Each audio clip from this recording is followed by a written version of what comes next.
We are opposed around the world by a monolithic and ruthless conspiracy that relies primarily on covert means for expanding its sphere of influence.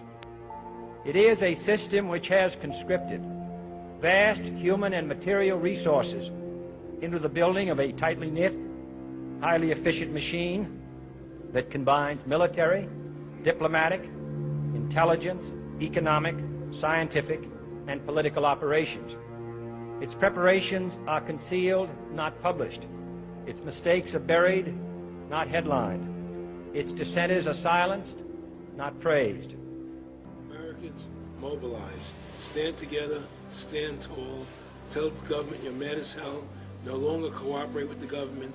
Do not accept the national ID card. Do everything in your power to restore freedom and your individuality back to America. Stop being a country run by the institutions for the institutions. Let's go back to we the people, by the people, for the people, as opposed to we the institution, by the institution, for the institution. Stop being scared. We have to stand up and do what's necessary to take back, to stop these bankers, this elite, this government full of lies, congressmen full of liars. As Iraq veterans against the war, we are resisting an occupation we once risked our lives for. We swore to support and defend the Constitution of the United States of America, but we found out the hard way that the greatest enemies of the Constitution are not to be found in the sands of some far-off land, but rather right here at home.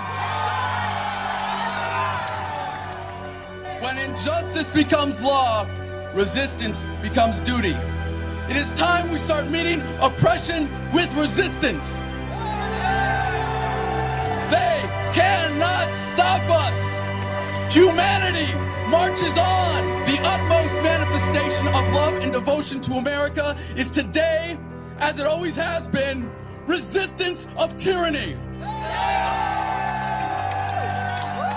Resist we must, and resist we will. We will not be silent. We will not obey. We will not let our government destroy our humanity. We will not wait another moment in fear to stand up for what we know to be right. It is time we start meeting oppression with resistance. Northwoods, explain that really quick. I mean, this is 1962, the Joint Chiefs of Staff signed a document that was planning on having fake attacks on American civilians and blaming it on the Cubans to get us to go to war with Cuba. They were going to blow up a drone jetliner. They were going to send a jet into the air and blow it up. Oh my God. And blame the Cubans for it and get us to go to war with Cuba. Planning on having fake attacks on American civilians. The time when the operation of the machine becomes so odious, makes you so sick at heart that you can't take part. You can't even passively take part. And you've got to put your bodies upon the gears and upon the wheels, upon the levers, upon all the apparatus, and you've got to make it stop. And you've got to indicate to the people who run it, to the people who own it, that unless you're free, the machine will be prevented from working at all. I served with Kilo Company, 3rd Battalion, 8th Marines as an automatic machine gunner.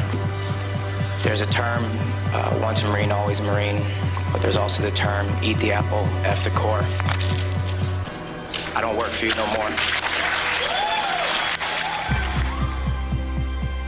And I'm a Marine. I took an oath to defend the Constitution. The Constitution!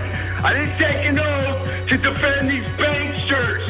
And I guarantee you, all you devil dogs out there need to rise up and take over this country and defend the Constitution against these punks. Okay, I'm sick of it too, Alex. You know, I'm a Marine, but I'm sick of this. You know, they're using us and they're sucking us dry and they are destroying us.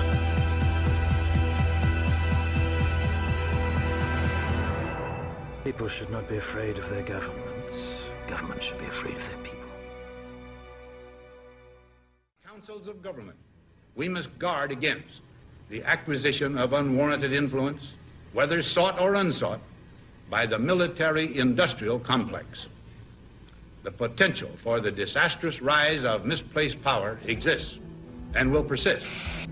We must never let the weight of this combination endanger our liberties or democratic processes.